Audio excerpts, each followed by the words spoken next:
Most ridiculous jobs that no longer exist. Let's just watch this. It'll be fun. Maybe. In this day and age, we really take for granted just how quick and easy it is to be able to communicate. Back in the days of yore, not everyone was rolling around at the speed of sound. It could take several weeks to be able to relay critical information to your buddies, and a lot can change in just a few weeks. Nevertheless, You know what? I'm gonna pick which one I like the most, or which one I'd do if I had to do one. information was better than no information at all, and that's why highly trained long-distance messengers could make or break empires. First used thousands of years ago in ancient times, couriers were the best and fastest form of communication pretty much up until the invention of the telegraph in 1837. Sure, boats and trains made things a tad bit faster, I mean, but the they principle still was pretty much exist. unchanged, physically transporting documents from point A to point B. The earliest and most sophisticated courier system of its time was that of the massive and girthy Achaemenid Empire, also known as, or at least considered to be, the First Persian Empire. They constructed the Angarium, a series of relay stations littered across the Royal Road, the main vein of the empire. This connected two major cities within the empire, Susa and Sardes. Can you can you deliver this message to Sardes? Yeah, no problem at all.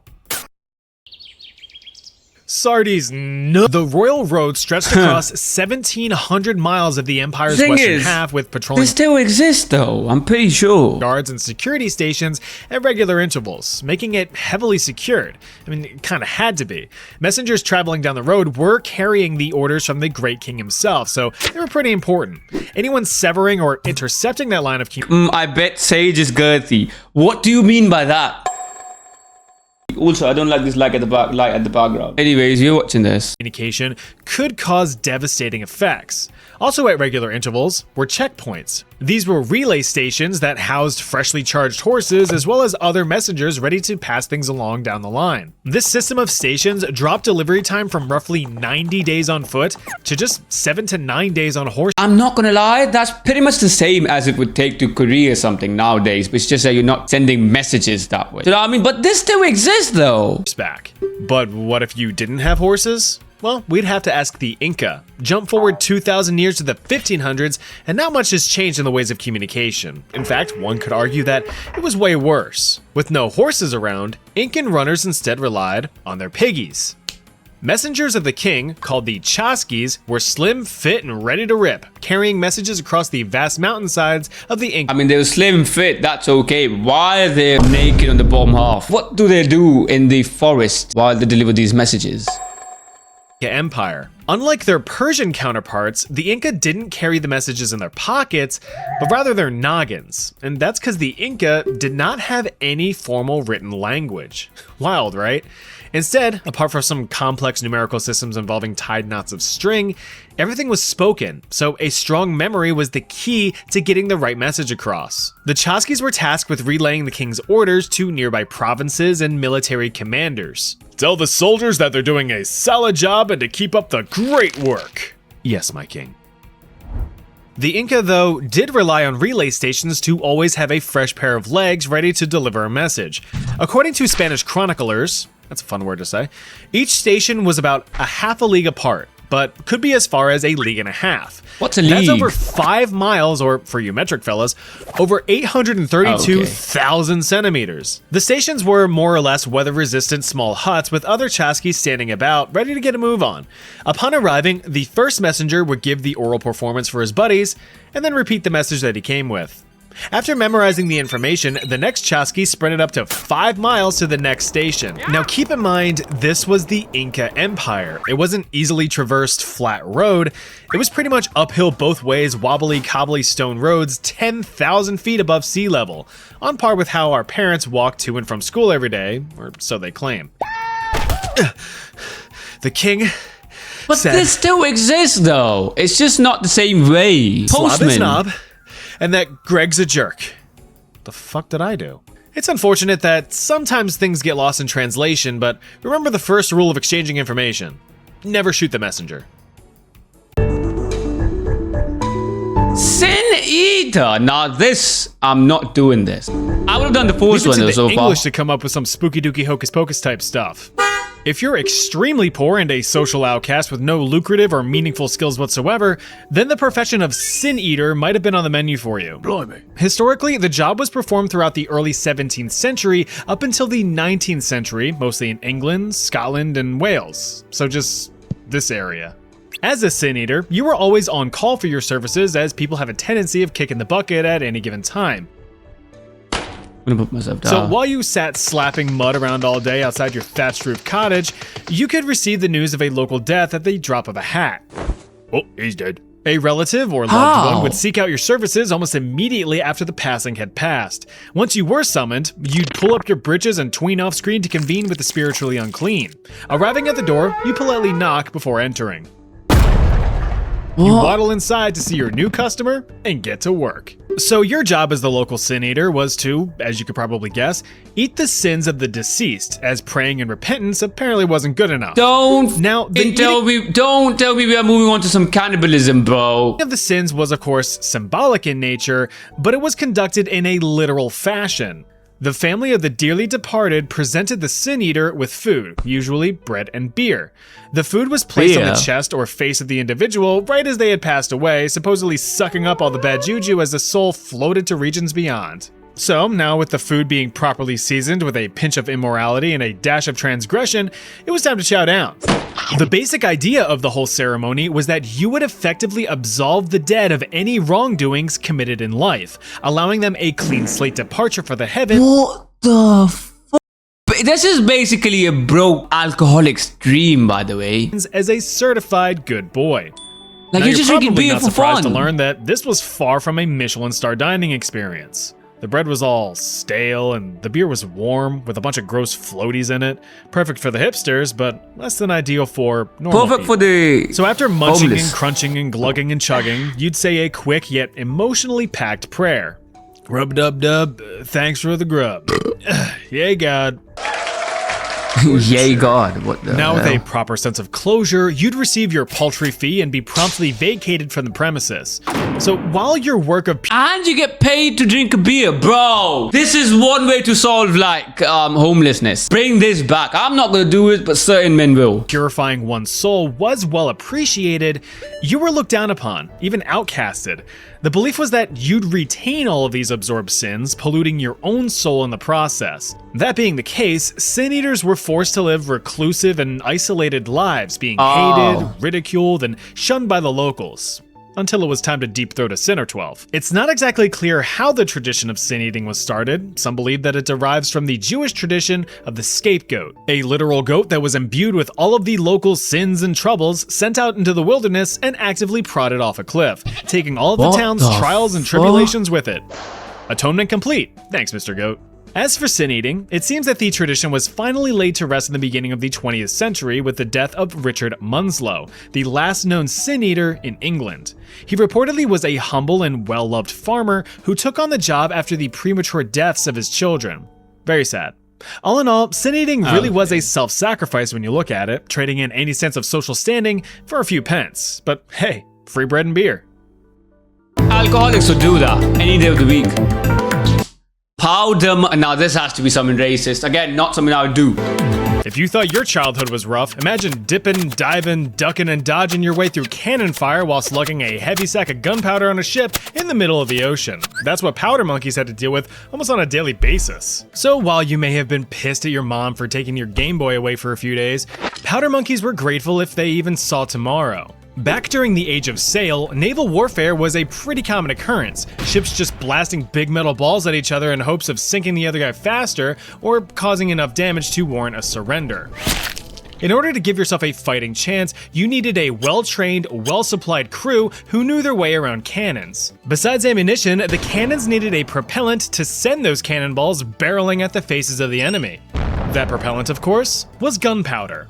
In the heat of battle, every trained sailor needed to man their stations and execute their responsibilities in order to have a decent shot at survival. But one responsibility that didn't need much training outside of carry this shit and run over there was that of supplying powder to the cannoneers. Since there wasn't much to the job description, the task was given to young boys, usually between the ages of 12 and 14.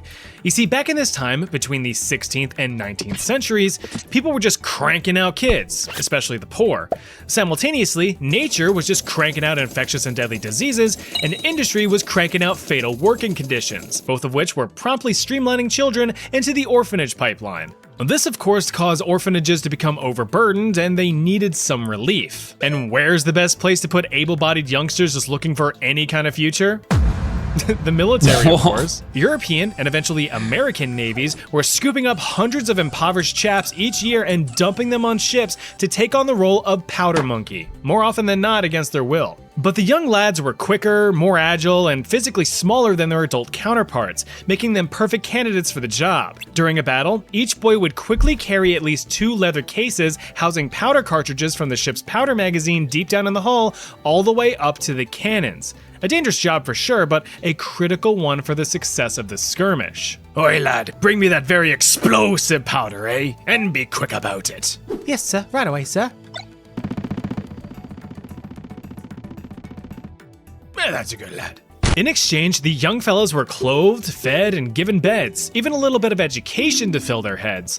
The plan was to have the boys eventually become official, full-time members of the Navy, assuming that they survived to adulthood. Yet despite the fact that they were— Bro, this is so dumb. I'm starting to feel like 1700s was the worst time in the world. a key part of the crew, Be alive. they held no formal naval rank on the ships which they served. Now, while it was nice to have a place to call home, clothes on your back, and food in your belly, it of course came with the steep price of witnessing the horrors of war. Just to clarify, I said that powder monkeys were usually between the ages of 12 and 14, but in reality, some were much younger, with some documentation showing cases of children as young as 7 years Legless old. Larry. These little guys were subjected to watching their fellow crewmen being blown to smithereens, impaled by split bits of ship, blinded by shrapnel, or having limbs ripped from rogue cannon fire. None of which they were immune to themselves, mind you. It wasn't until the end of the War of 1812 that formal regulations were put in place, preventing any recruitment of powder monkeys under the age of 12 from serving on ships in the United States. The British followed in suit with an age limit of 13 for the role, though these age restrictions were still often ignored. The practice did, however, fully die out in the mid-1800s once child labor laws were put in place and technology made the role obsolete. Sorry kids, looks like it's a big old box of PTSD for Christmas this year. Euroscopist. I'm pretty sure Euroscopist is still a thing though. They look at your penises and things. Euroscopist, I'm pretty sure is a thing though. Oh, it's a urologist. It's a urologist that look at penises. Are they meant to look at penises? Or did I just get molested? Probably got molested, you know. Are you one of them? Medicine was wild. Physicians back then were really just throwing anything at the wall to see what stuck, which led to a bunch of strange medical practices that would, luckily, fall out of favor once modern medicine emerged. One such practice was that of uroscopy, the art and science of checking out your pee to determine your health.